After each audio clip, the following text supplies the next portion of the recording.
बीते कुछ दिनों में हमने ऐसी कुछ घटनाएं देखी जिसको देख करके पूरा देश, पूरा समाज हिल गया, जिसको लेकर के हमने बहुत सारे लोगों से हमने बात करी कि आखिर क्यों इस तरह से फैसले लोग करते हैं।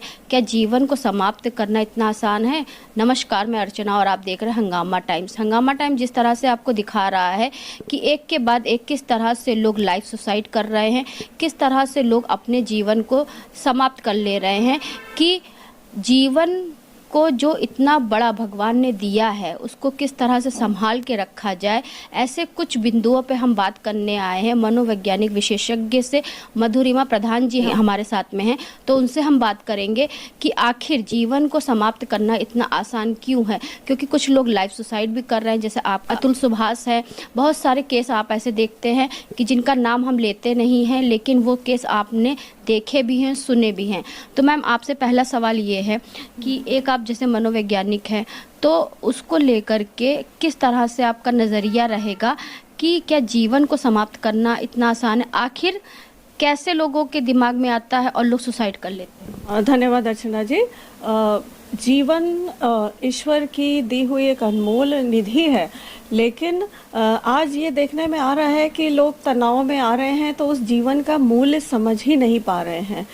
जब मनोवैज्ञानिक दृष्टिकोण से जब मैं देखती हूँ तो मैं ये सोचती हूँ कि आजकल स्थिति ये हो गई है कि पेरेंट्स या टीचर्स बच्चों को एकेडमिक क्वालिफिकेशंस तो दे रहे हैं, वो डिग्री प्राप्त कर रहे हैं और आगे भी बढ़ रहे हैं, पढ़ भी रहे हैं, लेकिन जीवन जीने के जो कौशल हैं, जीवन जीने के लिए क्या क्या गुण होने चाहिए, वो नहीं सीख पा रहे हैं। क्योंकि वो ये शायद समझते हैं कि life is a bed of roses, life में सब कुछ जैसा वो चाहेंगे वैसा ही होगा और उनकी सारी इच्छाएं पूरी होंगी। और सबसे बड़ी बात यह है कि वो दूसरों से अपनी तुलना हर समय करते रहते हैं कि मेरे पास जो कुछ है वो बहुत कम है और दूसरे के पास बहुत ज़्यादा है। तो ये जो एक तुलनात्मक दृष्टिकोण होता है और जीवन जीने की कला या कौशलों का ना होना, ये इस बात को एक प्री डिस्पोजिशन बन जाता है व्यक्ति के मन में कि वो तनाव झेल नहीं सकता। जब भी तनाव आएगी, टेंशन आएगा, स्ट्रेस आएगा, तो वो कुछ ऐसे साधनों का सहारा लेने लगता है जो कि उसके लिए स्वयं के लिए आत्मघाती होते हैं। जैसे मैम, आए दिन आप ये खबरें देख रही होंगी कि पति पत्नी का जो रिश्ता होता है वो बहुत ही मजबूत रिश्ता होता है, चाहे लड़का हो चाहे लड़की हो। शादी से पहले जो रिश्ता माता पिता के साथ में होता है, जब शादी होती है तो वही एक दूसरे पति पत्नी के साथ में होता है। लेकिन जहाँ पे आपने देखा कि बहुत सारे पति ऐसे हैं जिन्होंने लाइफ सुसाइड कर लिया, या फिर बहुत से ऐसे पति हैं जिन्होंने सुसाइड करने के बाद एक नोट लिखा, 150 पन्नों का लिखा, 1,000 पन्नों का लिखा, जिसको लेकर के उसमें उन्होंने कहा कि मैं जो सुसाइड कर रहा हूँ तो उसका जिम्मेदार मेरी पत्नी और मेरे ससुराल वाले हैं। तो ये जो सुसाइड लोग करते हैं तो वो एकाएक उनके दिमाग में आता है या वो पहले से ही सोच के रखते हैं? हाँ, देखिए, इस विषय पर मैं ये कहूँगी कि सुसाइड कोई भी व्यक्ति ऐसा नहीं है कि आज सोचे और कल कर ले। उसके मन में चलती हैं ये बातें, उसके मन में रिश्तों को लेके तनाव और खिंचाव चलता है।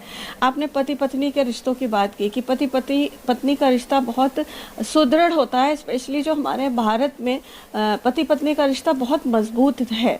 और वेस्टर्न कंट्रीज़ के कंपैरिजन में यहाँ फिर भी डाइवोर्स की रेट्स कम है, लेकिन इधर बहुत डाइवोर्स भी बढ़ रहे हैं और मैरिटल डिस्कॉर्ड भी बहुत बढ़ रहे हैं। पति पत्नी में जो एक रिश्ता संवेदनशीलता का होना चाहिए, एक इम्पैथी का रिश्ता, एक मजबूत विश्वास का रिश्ता, वो कहीं खो रहे हैं। तो रिश्ते कैसे बन रहे हैं, इस पर एक बहुत बड़ा प्रश्न चिन्ह है।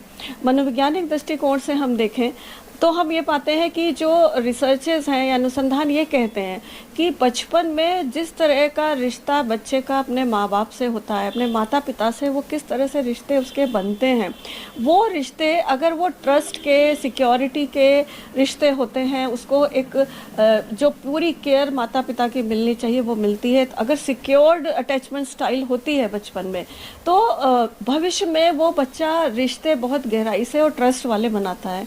लेकिन अगर बचपन में ही इनसिक्योरिटी रहती है उसके मन में, पेरेंट्स उसको उसकी बात नहीं समझ पाते या वो नहीं समझा पाता, जो एक मजबूत बॉन्डिंग है वो अगर बचपन में नहीं बन पाती तो भविष्य में आगे चल के वो चाहे मित्रों से रिश्ता हो या भाई बहनों से रिश्ता हो या फिर पति पत्नी का रिश्ता हो, उसमें वो गहराई नहीं होती है। पति पत्नी के रिश्ते बनते हैं, साथ फेरे लेने से रिश्ते नहीं बनते। आजकल रिश्तों को अब्यूज़ किया जा रहा है, शादी हो रही है और ये मान के चला जा रहा है कि पति पत्नी उसी तरह से रहेंगे जैसे कि एक कमिटेड रिलेशनशिप होगा, लेकिन कहीं एक अंदरूनी लड़ाई चल रही है और उस लड़ाई के चलते वो रिश्तों में वो गहराई नहीं आ पा रही है। वो जो एक सेंसिटिविटी या एक संवेदनशीलता रिश्तों में होनी चाहिए वो नहीं आ पा रही है। और हमारे जो संवेदनशीलता की कमी से आज ये हो रहा है कि हम जो हमारी प्यार है, विश्वास है, उसमें जो खुशी हमें मिलती है उसको ना देख करके हम जो बाहरी चीज़ें हैं, चाहे वो हमारे अपने पर्सनल अचीवमेंट्स हो, चाहे मटेरियल पोजेशंस हो, उसको बटोरने में हम लगे हैं। जो बाहरी दिखावा वाली खुशी है, जो कि थोड़े समय के लिए रहने वाली खुशी है, उसके पीछे हम एक अंधी दौड़ में भाग रहे हैं और लगातार अपनी तुलना दूसरों से कर रहे हैं कि हमारे पास ये अभी कम है, हमें और चाहिए और चाहिए। तो उसकी कोई सीमा नहीं है और उस चीज़ को प्राप्त करने के लिए हम अपने रिश्तों को भी दांव पे लगा रहे हैं, जो कि बहुत ही घातक है, ना केवल व्यक्ति के लिए, परिवार के लिए और समाज के लिए। तो मैं ये कहूँगी कि जो भी हस्बैंड वाइफ के रिश्ते हैं उसमें संवेदनशीलता अगर कहीं खो रही है, कहीं आपसी समझ या विश्वास नहीं आ पा रहा है, तो थोड़ा सा रुकना चाहिए, थोड़ा ठहरिए, आपस में बातचीत करिए। परिवार के लोगों को भी ये चाहिए कि अगर वो महसूस कर रहे हैं कि रिश्तों में कहीं वो गहराई नहीं है, तो मिल बैठ के बात करके समझना चाहिए। आज स्थिति ये है कि पेरेंट्स अपने बच्चों से बात करने से डर रहे हैं। उनको लग रहा है कि हम ये इनके आपस के रिश्ते हम क्यों बोलें बीच में, ये अपने आप उसको देखेंगे, समझेंगे। तो कहीं कहीं बच्चे भी सोचते हैं कि हाँ हमारा मैटर है, हम किसी से क्यों डिस्कस करें। लेकिन पेरेंट्स या जो फ्रेंड्स हैं या जो रिलेटिव्स हैं, उनकी भी अपनी जिम्मेदारी है, क्योंकि आज सब अपनी अपनी दुनिया में व्यस्त हैं, किसी के पास समय नहीं है किसी के लिए। लेकिन अगर हम इसी अंधी दौड़ में आगे चलते जाएंगे तो जैसा कि आपने कहा कि बहुत सारे केसेस हो रहे हैं, लाइव सुसाइड हो रहा है, मतलब सुसाइड कर रहा है और पत्नी और उसकी माँ देख रही हैं, कुछ नहीं कर पा रही हैं, एकदम हेल्पलेसनेस की स्थिति आ रही है। ये भी देखा है कि कभी कभी लड़के ये करते हैं कि अपनी मर्जी से शादी कर दी तो माता पिता ने उनको संबंध हटा लिए, छोड़ दिए। तो आज विमेन एम्पावरमेंट इतना हो गया है, तो ज़रूरत इस बात की है कि विमेन एम्पावरमेंट का दुरुपयोग ना हो कहीं भी। लड़कियां जो हैं, पहले अरेंज मैरिज में ये चीज़ देखा जाता था, अब तो जो लव मैरिज है, लव मैरिज में लोग सुसाइड भी कर लेते हैं और मर्डर भी कर, जैसे सौरभ हत्याकांड भी आपने देखा होगा। उसमें सौरभ और मुस्कान की जो शादी हुई थी वो लव मैरिज हुई थी।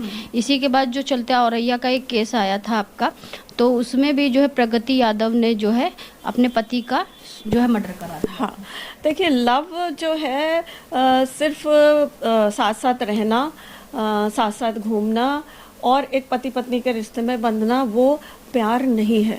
प्यार के भी कई स्तर हैं। आप प्यार करते हैं तो क्या किसी कंडीशन पे आप प्यार करते हैं या आप अनकंडीशनल प्यार करते हैं?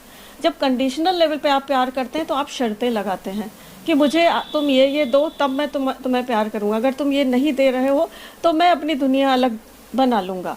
लेकिन जब आप अनकंडीशनली किसी को एक्सेप्ट करते हैं तो उसकी अच्छाई बुराई सारी चीज़ें आपकी अपनी होती हैं। तो जो सौरभ हत्याकांड की आपने बात की, बहुत ही दर्दनाक है, बहुत ही दुखद है। उसकी जो भी चीज़ें हैं अभी सामने आनी बाकी हैं कि उसके पीछे क्या सच्चाई है। लेकिन जो थोड़ा बहुत सुनने में आया है वो ये कि शायद जो भी उसने किया वो मुस्कान जो लड़की थी वो शायद नशे की आदी हो गई थी, क्योंकि इतना जघन्य अपराध कोई भी व्यक्ति एक सामान्य स्थिति में नहीं कर सकता। तो नशाखोरी या एडिक्शन आज समाज का बहुत बड़ा कोढ़ बनता चला जा रहा है, क्योंकि जो भी अपराध होते हैं वो एक स्पर ऑफ द मोमेंट, एक जुनून में होते हैं। यही मेरा सवाल आपसे है कि जो चाहे जो आत्महत्या कर रहे हैं या कोई मर्डर कर रहा है, तो उसकी मानसिकता ऐसी क्या होती है जो सिर्फ एक यही होता है कि बस जीवन को समाप्त कर। हाँ, देखिए जैसा मैंने अभी कहा कि ड्रग्स जब लेने की आदत पड़ जाती है तो वो एक शारीरिक ज़रूरत बन जाती है, एक मनोवैज्ञानिक ज़रूरत बन जाती है, और उस ज़रूरत को पूरा करने के लिए व्यक्ति कुछ भी करता है। जैसे कि एक भूखा व्यक्ति है जिसके पास खाने को नहीं है, वो किसी भी कीमत पे रोटी चाहेगा। तो एक नशा, जो एडिक्ट व्यक्ति होता है, अगर उसको नशे की चीज़ नहीं मिले तो वो बिल्कुल उसका माइंड एकदम उसमें काबू में हो जाता है, एक हिप्नोटिक स्टेट में आता है कि दूसरा व्यक्ति जबकि दोनों लोग जुड़ गए, जो उसका मित्र था वो भी जुड़ा था, तो वो एक दूसरे को मोटिवेट करते हैं कि ड्रग्स लेनी है और किसी भी तरह से उसको अरेंज करना है, क्योंकि उसके बिना वो रह नहीं सकते। तो उस नशे में, या जो एक माइंड का जैसे कंट्रोल, जैसे कि बेलगाम घोड़ा होता है, अगर आप उसको लगाम में रखेंगे तो वो आपके साथ देगा, लेकिन अगर आप उसको बेलगाम में छोड़ देंगे तो वो कहीं भी चला जाएगा। तो यही हुआ है कि मस्तिष्क पर कंट्रोल, माइंड पर कंट्रोल एकदम ख़त्म हो चुका था, नशे की आदत पड़ चुकी थी, और माता पिता से लगाव, अटैचमेंट था नहीं, बच्चे से भी अटैचमेंट नहीं था, वो एक दिखावी तरीका था जिसमें था। हालांकि गहराई तक जाना बाकी है। ये सब स्थितियाँ एक दिन में नहीं आई होंगी। मुस्कान का जो पति है उसको भी कहीं ना कहीं एहसास होगा, लेकिन शायद वो भी खुल के नहीं बोल पा रहा होगा। तो वो कुछ ऐसे जाल में फंस गया कि उसको ये स्थिति देखनी पड़ी, और ये बहुत ही दुखद है। अगर इसको समय रहते शायद परिवार वालों ने रोका होता, शायद पति ने नौकरी छोड़ के अपनी पत्नी के साथ रहा होता, या कुछ भी स्थितियां होती कि उसको चेक कर लिया गया होता शुरू की स्थिति में ही, तो ये दर्दनाक घटना नहीं होती। तो सुसाइड अचानक नहीं होता, उसके कुछ वार्निंग साइंस होते हैं, कुछ संकेत होते हैं जिसको कि आसपास के लोग नहीं समझ पाते, और इसमें बहुत एक ट्रेनिंग की ज़रूरत है, जागरूकता की ज़रूरत है कि लोगों को बताएं कि ऐसा ऐसा अगर हो रहा है तो आपको तुरंत अलर्ट हो जाना है कि कोई व्यक्ति इतना खतरनाक कदम भी उठा सकता है। जो उनकी काउंसलिंग की बहुत ज़रूरत होती है, उनसे बात करने वाले, क्योंकि अभी यूपी हाई स्कूल इंटर के बोर्ड की परीक्षा भी के रिजल्ट भी निकलेंगे, तो उसमें भी आप देखती हैं जैसे कुछ बच्चों ने बहुत ज़्यादा अच्छे मार्क्स की अपेक्षा करी होती है, तो किसी कारणवश वो फेल हो जाते हैं या उतने मार्क्स उनके नहीं आ पाते हैं। तो ऐसे बच्चे भी जो होते हैं वो अचानक से सुसाइड कर लेते हैं कि जो माता पिता सोच भी नहीं सकते। हाँ, ये भी एक बहुत ही ज्वलन समस्या है। और अब जैसे बोर्ड के रिजल्ट्स आएंगे तो मैं सभी माता पिता जो भी जिनके बच्चों ने बोर्ड दिया है उनसे ये कहना चाहूँगी कि अपने बच्चों को ये विश्वास दिलाएं कि हमारे लिए बच्चा पहले ज़रूरी है। नंबर आना या ना आना जीवन का सिर्फ एक पक्ष है। अगर नंबर नहीं आते हैं तो ठीक है, एक एरिया में अगर व्यक्ति के कम उसने परफॉर्म किया तो ज़िंदगी ख़त्म नहीं हो जाती। और बच्चा पहले इम्पोर्टेंट है, उसकी ज़िंदगी पहले इम्पोर्टेंट है। पेरेंट्स उसके बच्चों के साथ जो प्यार करते हैं उसकी कोई कंडीशन ना लगाएं कि तुम्हारे 90% आएंगे तभी तुम अच्छे हो, या तुम इंजीनियरिंग में पास हो जाओगे, ये डॉक्टर बन जाओगे तभी तुम अच्छे हो। वो तो अच्छा है ही, क्योंकि ऊपर वाले ने उसका जीवन दिया है, उसका जीवन बहुत बहुमूल्य है।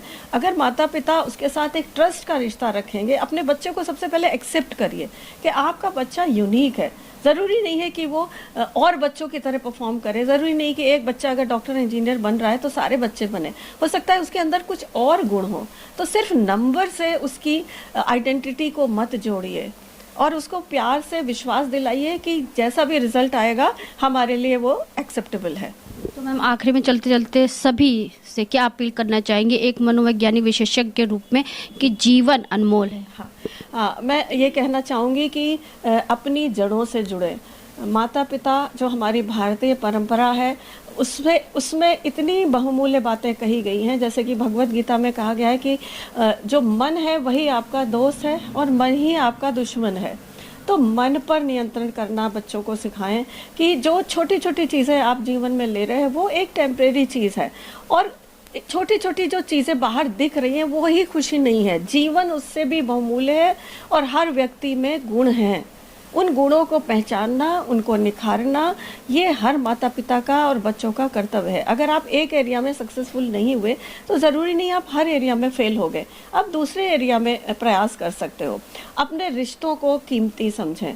रिश्ते बहुत ज़रूरी हैं, और आप कितना भी पैसा जमा कर लें, कितनी भी दौलत जमा कर लें, लेकिन आप जीवन की खुशी जो रिश्तों के गहनता में, प्यार में, परिवार में है, वो कहीं भी नहीं है। तो जीवन को बहुमूल्य समझे, जीवन बहुत बेशकीमती है, इसका भरपूर उपयोग करें। कितनी करोड़ों लाख योनियों के बाद आपको ये मनुष्य शरीर मिला है, इसको वैल्यू करें और इसको नर्चर करें, इसको आगे बढ़ाएं, अपने गुणों का प्रकाशन करें। बहुत से ऐसे लोग हैं जिनको आपकी ज़रूरत है, चाहे वो परिवार के हों या वंचित वर्ग के हों, समाज बड़े बुजुर्ग हों, कहीं भी आप अपनी सेवाएं दे सकते हैं। एक ही फील्ड नहीं है कि आप एक फील्ड में अगर फेलियर आपकी हो गई तो आपको लगा ज़िंदगी ख़त्म हो गई। ज़िंदगी सिर्फ एक ही चीज़ नहीं है, ज़िंदगी के बहुत सारे डायमेंशंस हैं, बहुत सारे पहलू हैं। तो उनको देखिए, जीवन में कुछ ऐसा करिए जिसमें आपको खुशी मिले, और दूसरे को, अगर आप दूसरे को खुश रखते हैं तो आपको अपने आप खुशी मिलेगी।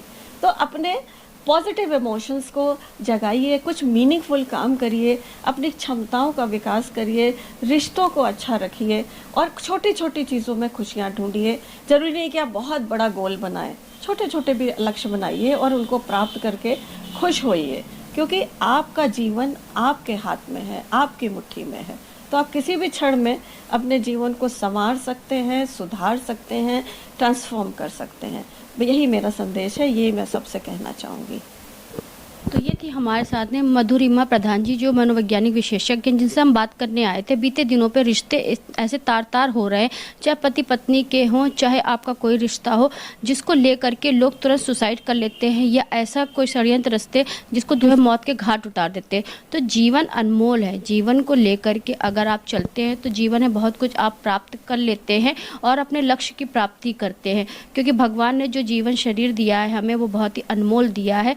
तो किसी भी तरह से कोई भी परिस्थिति आए, उस परिस्थिति का सामना करिए, और जीवन ही संघर्ष है। तो संघर्ष को लेकर के अगर आप चलते हैं और अपने साथ में अपने माता पिता या पति पत्नी आपस में बात करते हैं तो जीवन सरल हो जाता है। तो इसी के साथ मैं अर्चना आपसे इजाज़त लेना चाहूँगी। धन्यवाद, बने रहिएगा हंगामा टाइम न्यूज़ चैनल के साथ। हंगामा टाइम्स की तमाम खबरों को देखने के लिए हंगामा टाइम्स को सब्सक्राइब कर लीजिए और बेल आइकन दबा लीजिए। अगर आपको ये वीडियो अच्छा लगा हो तो लाइक बटन प्रेस कर अपनी प्रतिक्रिया हमारे कमेंट बॉक्स में देना मत भूलें।